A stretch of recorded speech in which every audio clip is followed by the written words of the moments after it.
Morning everyone, আমি Asima daily blogging চ্যানেলে আবার একটি নতুন ভিডিও দেনে আপনাদের সকলকে আবার একবার স্বাগত। আশা করবো আপনারা সকলে বেশ ভালো আছেন, সুস্থ আছেন, যে যেখানে আছেন আর যেখান থেকে আপনারা আমার ভিডিওটি দেখছেন।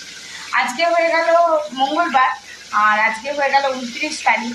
কালকে হয়ে গেল 30, কালকে হবে 30 তারিখ অক্ষয় তৃতীয়া। তো আগাম সকলকে অক্ষয় তৃতীয়ার অনেক অনেক শুভেচ্ছা রইল। এখন সময় হয়ে গেল 11টা 54।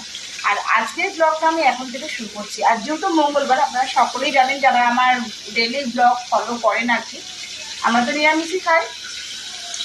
আজকে নিরামিষের রেসিপিটা আমি কিন্তু দই পটল করবো, আপনাদের সঙ্গে একটু দই পটলটা শেয়ার করবো। অবশ্যই আমার সঙ্গে থাকবেন আর আজকে ব্লগটা দেখতে থাকবেন। ব্লগের মাধ্যমে দই পটলের জন্য সবথেকে আগে যেটা দরকার সেটা হলো পটল। আর পটলগুলো আমি চিকন করে কেটে নিয়েছি, দেখতেই পাচ্ছেন। আমি কিন্তু পটলের গায়ে খুব একটা বেশি এখানে ছাল রাখিনি, আমি ছালগুলোকে ভালো করে ছাড়াবার চেষ্টা করেছি।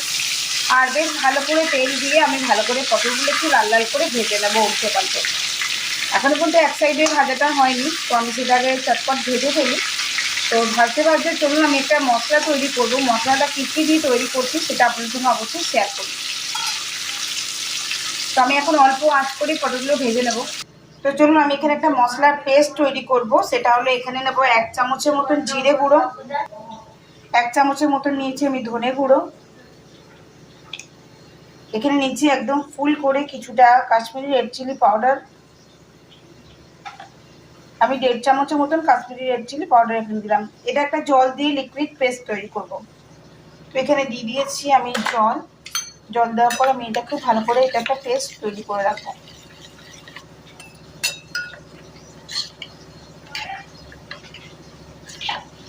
এবার এটা সরিয়ে তো চলুন আমি এবার, তো বন্ধুরা আমি একটা পেস্ট তৈরি করবো। দেখো আমি এখানে 4 মগজ নিয়েছি 4টে কাঁচা লঙ্কা, আর নিয়েছি আমি হাফ মতন টমেটো। টমেটোটার সাইজ কিন্তু দেখো খুব একটা বড় না বা খুব একটা ছোটো না, ঠিক আছে। আর এখানে নিয়েছি আমি 1 বাটির মতন দই। এবার তোমরা তোমাদের যেমন পটল আছে সেরকম মেজারমেন্ট অনুযায়ী তোমরা দইটা নিয়ে নিও। এটা আমি ঝটপট একটা পেস্ট তৈরি করি, তারপর তোমাদেরকে দেখাতে থাকি।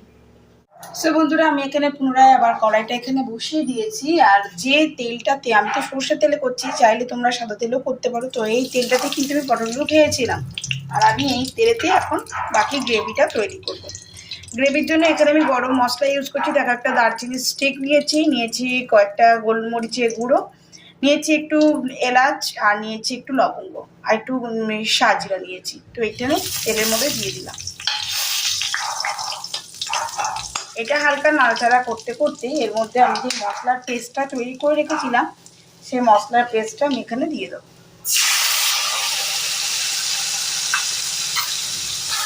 এবার মশলার পেস্টটা খুব ভালো করে আমি একটুখানি কষিয়ে নেব, যাতে মশলা থেকে কাঁচা গন্ধটা না বেরোয়।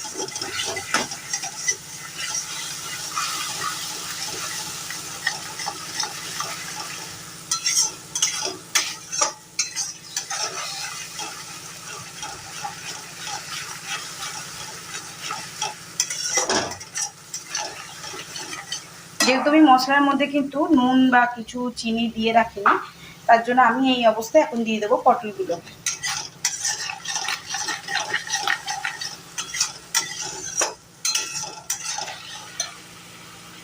তো ভেজে রাখা পটলগুলোকে আমি এখন এর মধ্যে দিয়ে দেবো। দেখতেই পাচ্ছ আমি কিন্তু পটলগুলোকে খুব সুন্দর করে ভেজে ফেলেছি।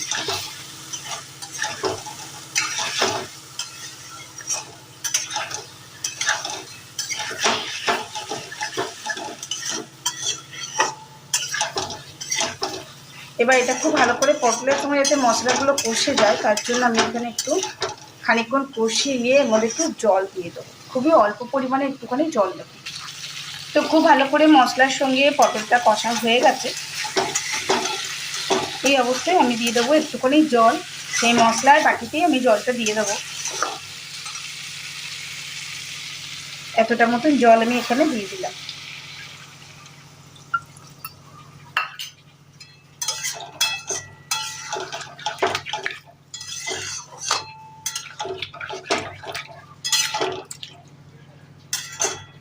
এটা দিয়ে আমি 3-4 মিনিটের মতন একটু ঢাকা দিয়ে দেবো, যাতে খুব ভালো করে পটলগুলো সেদ্ধ হয়ে যায় আর মশলাগুলো ভিতর অবধি চলে যায়। তার জন্য দেখতে পাচ্ছ মশলার গ্রেভি কালারটা কীরকম আসছে। তো চলো এবার আমি দিয়ে দিই এবার ঢাকা। 3-4 মিনিট পরে আসছি।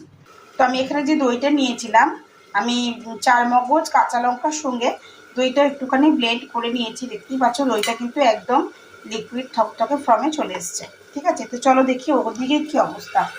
তো দেখো অনেকখানি সেদ্ধ হয়ে গেছে পটলগুলো, কিন্তু খুব সুন্দর করে এটা দেখিয়ে বোঝা যাচ্ছে পটলগুলো খুব ভালো করে সেদ্ধ হয়ে গেছে। এই অবস্থায় আমি এখন দিয়ে দেবো 4 মগজ দই, এই যে বাটাটা আমি রেডি করেছি এই বাটাটা।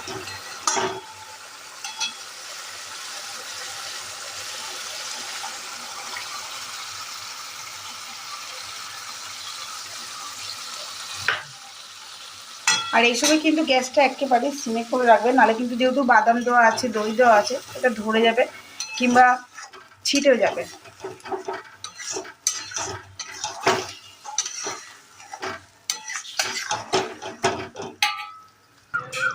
এবার এর মধ্যে আমি দিয়ে দেবো টেস্ট অ্যাকর্ডিং নুন,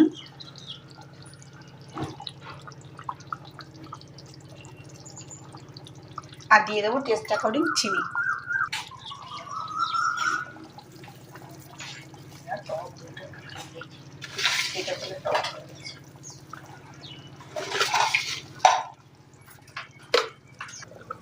তো চলুন দেখা যাক কিরকম অবস্থা।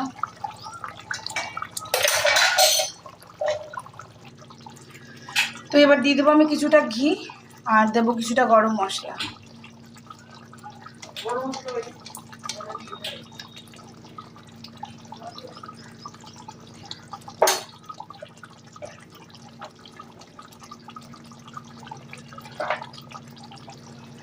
আর দিলাম একটু মতন গরম মশলা। তো আমার একেবারে রেডি হয়ে গেল নিরামিষ দই পটল। অবশ্যই নিরামিষের দিনে বাড়িতে এটা ট্রাই করবেন, কেমন লাগলো সেটা আমার সঙ্গে অবশ্যই শেয়ার করবেন। তাহলে আজকের মতন এইটুকু, সকলে ভালো থাকুন সুস্থ থাকুন এইটুকু। আর নতুন একটি ভিডিওতে নতুন রান্নার সঙ্গে আপনাদের সঙ্গে আমার দেখা হচ্ছে, ততক্ষণের জন্য বিদায়। তো একেবারে রেডি হয়ে গেছে আমার নিরামিষ দই পটল।